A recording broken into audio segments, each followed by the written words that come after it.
जैन साथी, दिल्ली की सूचना मिली होगी आपको। 3 नौजवान राजेंद्र नगर में एक बेसमेंट में पानी भर जाने की वजह से नहीं रहे। वहाँ के साथी बता रहे हैं कि ये संख्या सिर्फ 3 नहीं। नीलेश राय गाजीपुर के रहने वाले थे, प्रीलिम्स क्लियर हो चुका था, वो पानी की वजह से सड़क पर करंट लगने से नहीं रहे। कई साथी हैं जो इस समय दुर्घटना की चपेट में। इसके पहले भी दुर्घटना हुई थी, आगजनी हुई थी, आपको याद है। और उस वक्त भी तमाम हा पोपो मचा, तमाम शोशेबाजी हुई, तमाम सोशल मीडिया पे चीज़ें तैरी, मीडिया ने उठाया, छात्र नौजवानों ने आवाज़ भी उठाई और फिर एक दिन बाद जाकर वो डब्बे में बंद हो गई। वो स्थान जो इस देश की 68% आबादी का सबसे इंटेलेक्चुअल क्लास डिज़ाइन करने का दम्भ भरता है, उस जगह की डिज़ाइनिंग इतनी खराब है कि वहाँ छात्र नौजवान अव्यवस्था से मर रहा है। आपने सोचा है कभी कि तमाम वहाँ पे आते हैं ना, वहाँ के टीचर्स हैं जो रील्स बनाते हैं, जो अरस्तु की बात करते हैं, प्लेटो की बात करते हैं, रामचरितमानस को कोट करते हैं। कुछ लोग तो हैं जो कट्टा बम बारूद भी बेचते हैं, राजा बनने के फॉर्मूले बताते हैं। 3-3 लाख रुपए फीस लेते हैं। आप एक छात्र नौजवान के इंश्योरेंस भी नहीं करा सकते, उसे इतनी बेसिक व्यवस्था नहीं दे सकते।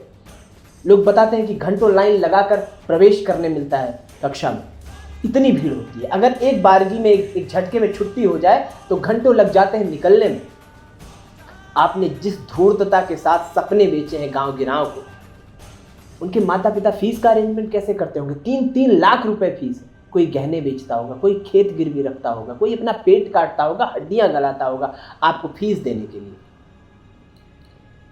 कोई सुल्तानपुर से गया, अंबेडकर नगर से गया, आजमगढ़ से गया, गाजीपुर से गया, बलिया से गया, बस्ती से गया, बक्सर से गया, देवरिया से गया, पटना से गया, इटावा, कन्नौज, मैनपुरी, अमेठी, प्रतापगढ़, जौनपुर। ये सारे लड़के जो सपने बोकर अपनी आंखों में आपके पास जाते हैं, आपके भरोसे जाते हैं, इन रील छाप अध्यापकों के भरोसे जाते हैं।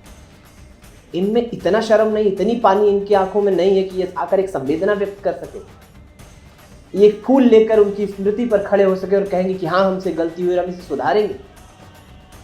नौजवानों, इनसे उम्मीद करना बेमानी है। ये सरकारों की साठ गांठ में बना हुआ एक सिंडिकेट है जहां आपके इमोशन खरीदे जाते हैं, व्यापार किया जाता है शिक्षा। ये आपको नहीं बनाते हैं, आपको बनाने वाले आप खुद हैं। आप अगर यूपीएससी क्रैक करते हैं तो अपनी मेहनत से करते हैं, अपने ताप प्रताप से करते हैं, अपनी क्षमता से करते हैं, अपने बुजुर्गों के आशीर्वाद से करते हैं, साथियों मित्रों की दुआओं से करते हैं, माता पिता के त्याग से करते हैं।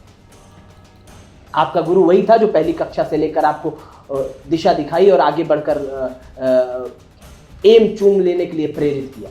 ये आपको डिजाइन करने वाले कोच जो अपना व्यवसाय चला रहे हैं, इनसे उम्मीद करना बेमानी है। जो लोग नहीं रहे उन्हें वापस नहीं ला सकते, लेकिन इस अव्यवस्था से लड़ने के लिए अगर आप सड़क पर उतरे हैं तो अब कदम पीछे मत हटाइए।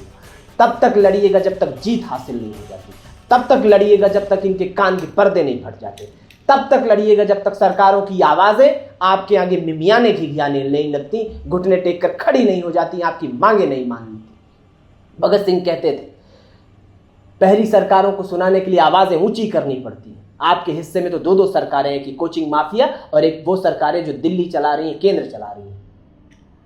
आप पीछे मत हटिएगा, आप लड़ते रहिएगा। याद रखिएगा, इस देश में कानून को दिखाई नहीं देता, सिर्फ सुनाई देता है।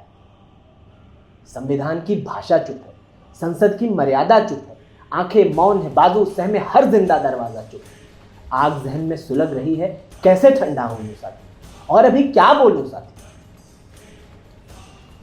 युद्ध की तरह लड़िए, इंकलाब की तरह लड़िए, आंदोलन की तरह लड़िए, अपने भीतर की आग को जिंदा रखिए। आप याद रखिए, आप ये मान लीजिए कि आप आखिरी पीढ़ी है जो लड़कर इस व्यवस्था को सुधार सकते हैं। अगर आपने सुधार दी इस व्यवस्था को तो आगे आने वाली पता नहीं कितनी नस्लों को अपनी जान नहीं गंवानी पड़ेगी। राम कहते हैं बिना युद्ध किसी को वापस, उसके सम्मान की सीता नहीं मिला करती। शांति के ताप से रावण कहाँ पिघलता है, भूख हड़ताल से लंका नहीं जला करती। ये शांति से बैठने का समय नहीं है, ये इंकलाब का समय है, ये लड़ने का समय है, ये खड़े होने का समय है उन साथियों के लिए जो आज देश में नहीं है, दुनिया में नहीं है। ये लड़ने का समय है उन आंसुओं के लिए जो उनके पीछे बह रही हैं। ये लड़ने का समय उन प्रतीक्षाओं के लिए जो आपके पीछे, आपके गांव में, आपके घरों में आपकी सफलता की प्रतीक्षा कर रही हैं। ये समय है उन लोगों के लिए लड़ने का जो आने वाली नस्लें पैदा करके ऐसे इंस्टीट्यूशन में भेजेंगी, ये हमारे बेटे भी पढ़ लिख कर कुछ बन जाए। आप आखिरी पीढ़ी है लड़ने वाले, लड़ते रहिएगा, क्योंकि जीतने के लिए लड़ना ज़रूरी है। जब तक कहीं भी जुल्म है और हमको याद है, तब तक हमारा इंकलाब जिंदाबाद है। इंकलाब जिंदाबाद।